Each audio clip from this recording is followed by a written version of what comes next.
एक वीडियो पे कमेंट आए थे, इसमें वो लोग मोदी जी पे इल्जाम लगा रहे हैं कि देश पर जो भी विपत्ति आई है उसमें मोदी जी की गलती है, गैस के दाम बढ़ गए, सबके दाम बढ़ गए, दूध के मोदी जी की गलती है। कुछ मूर्ख लोग हैं जो कि एक और बात कहते हैं कि विदेश, मोदी जी के पीएम के 6 काम है। एक विदेश घूमना, दूसरा चुनाव प्रचार करना, तीसरा मंदिर मंदिर घूमना, चौथा उद्घाटनों में व्यस्त रहना, पांचवा मन की बात कहना और छठवां ईडी सीबीआई किसके यहाँ भेजनी है ये निर्धारित करना। ये भी एक मूर्ख हिंदू है। जी हाँ, ये भी एक मूर्ख हिंदू है।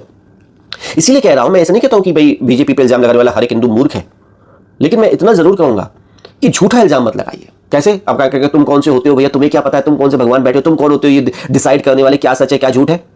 देखिए, हम कोई नहीं है, लेकिन जितना समझ में आता है, जो तथ्य कहता है, जो तथ्य होता है वही सत्य होता है। जी हाँ, तथ्य क्या कहता है कि मोदी जी के 6 काम में पहला बोलते विदेश घूमना। देखिए, मोदी जी विदेश घूम के भला क्या कर लेंगे? आपके लिए विदेश घूमना बहुत बड़ी चीज होगी। देखो, इंसान जैसा खुद होता है वैसा दुनिया को समझता है। जी, सच्ची बात है। हम मिडिल क्लास लोग क्या सोचते हैं, विदेश की यात्रा, वर्ल्ड टूर हमारे लिए एक रोमांचित करने वाली चीज है, लेकिन ऐसा नहीं है। यदि आप किसी 60 साल के बुढ़े से पूछेंगे ना, 80 साल के, 75 साल के बुढ़े से, तो क्या कहेगा? वो क्या कहेगा, बेटा क्या घूमना, क्या घूमना, ये जीवन तो जाने वाला है, अब घूमने की उम्र नहीं रही।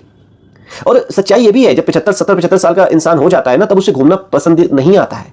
हाँ, कुछ लोग मूर्ख लोग हैं जो कि 75 साल की उम्र में भी मैं कहूंगा कि घूमने के प्रति लालायित रहते हैं। उनको भगवान की भक्ति में, जिसके पास जाना है, प्रभु के पास जाना है, उनकी भक्ति में उतना मन नहीं लगता है जितना मन घूमने में लगता है, वर्ल्ड टूर में लगता है। मैं तो उन्हें निरा मूर्ख मानता हूं। क्यों? इसीलिए क्योंकि देखिए, घूमना गलत इसीलिए है मेरे हिसाब से ज्यादा घूमना, क्योंकि हमारी हिंदू संस्कृति ये कहती है कि अपने अंदर झांको।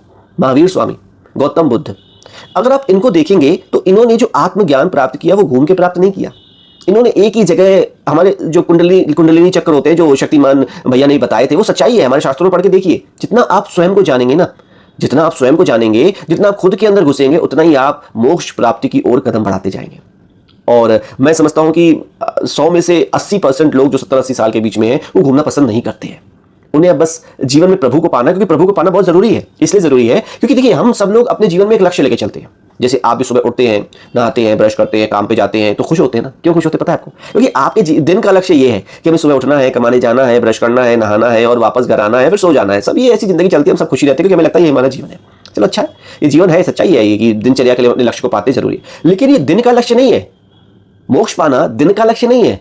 मोक्ष पाना 7 दिन का हफ्ता, 30 दिन का महीना, 365 दिन का साल और 100 साल का एक जीवन, उस पूरे जीवन का लक्ष्य है मोक्ष को पाना। जी हां, और इस 100 साल का, हालांकि कोई 100 साल तो आजकल नहीं जी पाता है, मैं 70-80 साल की उम्र ज्यादा मानता हूं। और 70-80 साल की उम्र में भी कोई इंसान घूमना पसंद करेगा तो मैं उसे मूर्ख ही कहूंगा, क्योंकि वो अपनी मंजिल को नहीं पाना चाहता है। इस हाड़ मांस के शरीर की मंजिल यदि खाना है या सोना है या आराम करना है, तो इस आत्मा की मंजिल भी तो परमात्मा को प्राप्त करना है। सोचिए जरा, आप दिन की मंजिल आपकी है कि काम पे जाना। मान लीजिए एक दिन आप काम पे नहीं जा पाते, तब क्या होगा? आपकी सैलरी कट जाएगी, आप दुखी होंगे कि नहीं होंगे? पैसे का नुकसान होगा। उसी प्रकार से 84 लाख जन्मों के बाद इस आत्मा को, मानव का जन्म में, मानव का शरीर जो मिला, मानव की बुद्धि मिली, एक लक्ष्य के साथ मिली ना, एक मंजिल के साथ मिली ना, कि मोक्ष को पाना है बेटा। अब 84 लाख जन्मों के बाद तुझे ये मानव शरीर मिला है, मंजिल तेरी है मोक्ष को पाना। लेकिन नहीं समझ पाते।